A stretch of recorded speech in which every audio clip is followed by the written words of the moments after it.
Let's bust out some morning practice nuggets.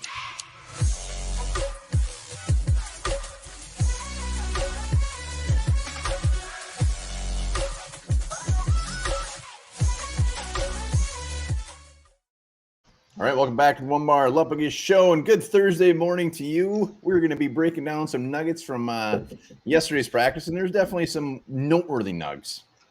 Yeah, these are kind of just randomly grabbed from people on Twitter dropping things about the Vikings practice. They're a little scatterbrained today. I'm not going to lie, not a very well laid out format, but we're going to talk about every little nugget that did come out. Before we do, remember this video is brought to you by Liftbridge Brewing Company. Hit them up in Stillwater at the beautiful facility there. Otherwise, find their beer in your local liquor store. Thank you, Liftbridge, for sponsoring this video. Well, some big news right off the bat was Lewis Seen was back. He's practicing. That's good. His mom signed his note. He was cleared. He didn't get any tardy slip, so he is back. That was good. But I think really the biggest note was who took some first-team reps with the ones at right guard.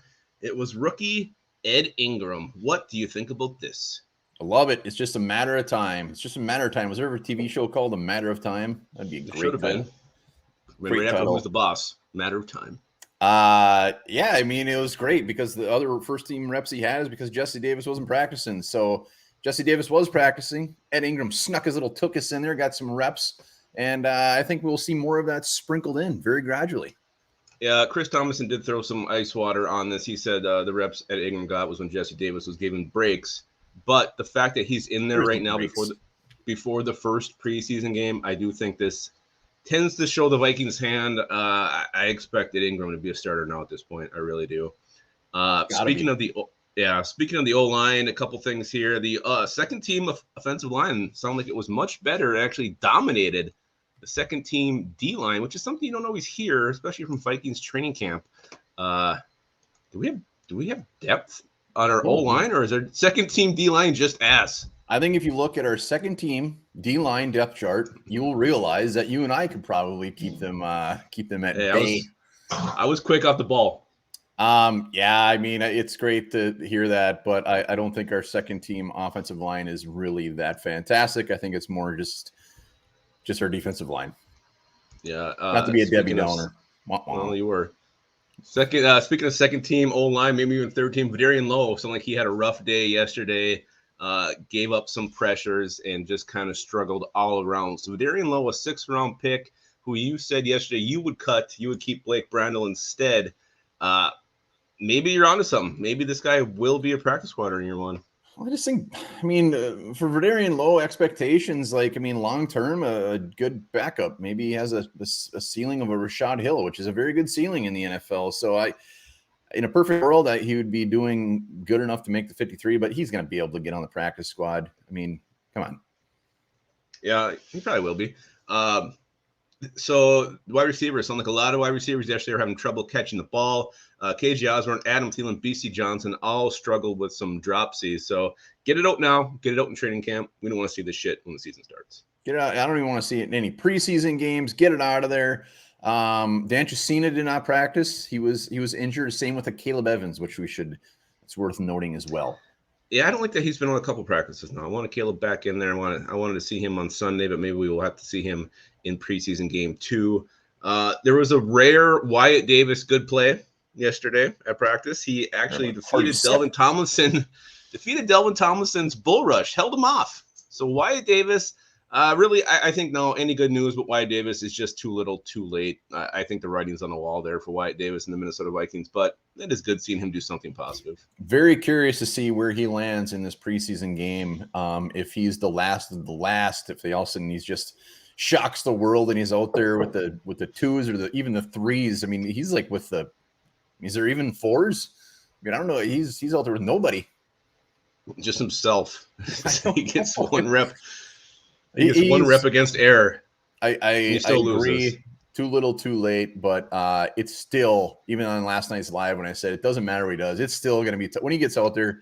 I hope he just rips shit up against 5th team defensive lines. Yeah, there was a couple other guys we don't mention often who did make some plays yesterday.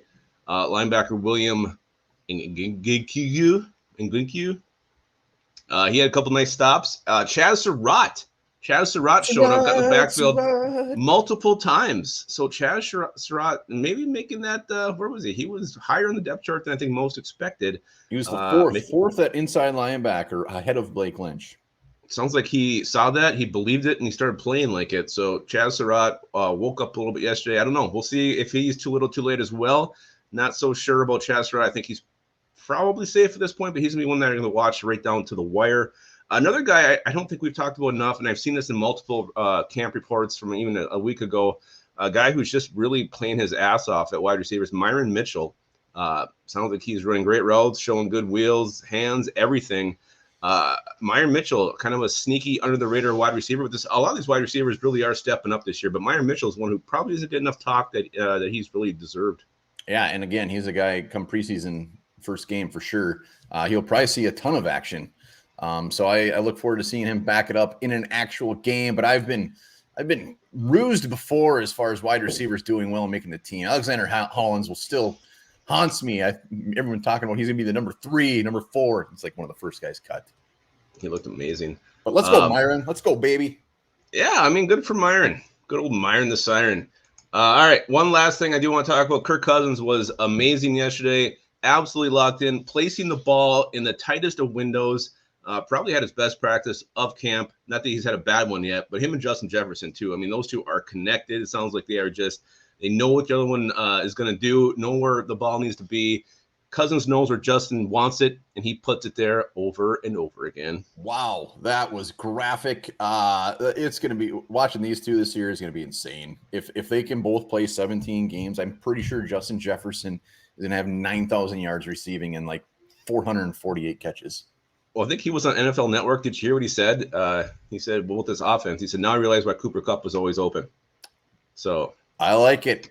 I can't wait. We'll be breaking down that previewing the preseason game. And also be sure to join us live right after the preseason game. Studs and turds. Horned up live following preseason game. Why not? All right, that's it. That is the recap from practice. I think there's probably practice today. I didn't actually check the schedule. Assuming so. Getting ready for that game, that huge game, Sunday. Biggest game of our lives. It is. But we're waiting for that, guys. Remember this. Sloths can hold their breath underwater longer than dolphins.